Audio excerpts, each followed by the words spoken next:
Let's bring in our senior Washington correspondent, Hallie Jackson. Hallie, how will this be read in political circles?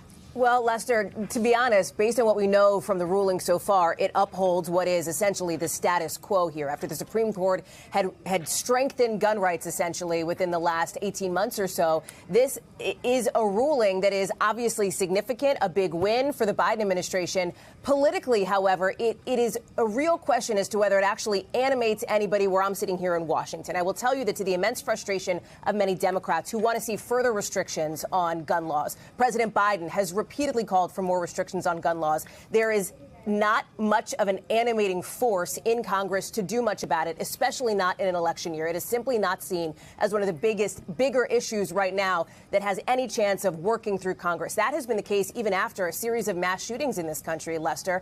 Again, Democrats have been very vocal about wanting to see more done on this. So politically, not much of a jump ball here, but we're going to see how the Biden administration reacts to this significant ruling, Lester. All right, Hallie, thank you. Our senior White House correspondent, Gabe Gutierrez, joins us now. Gabe, has the White House responded to this ruling yet?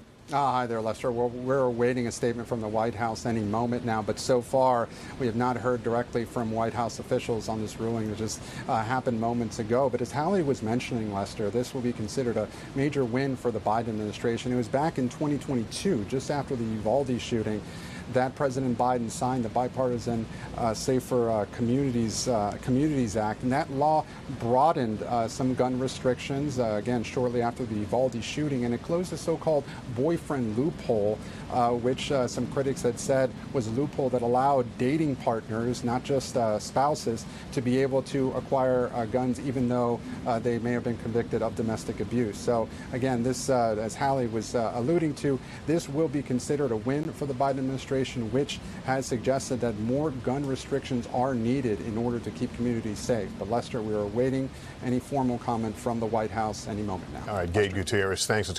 Thanks for watching. Stay updated about breaking news and top stories on the NBC News app or follow us on social media.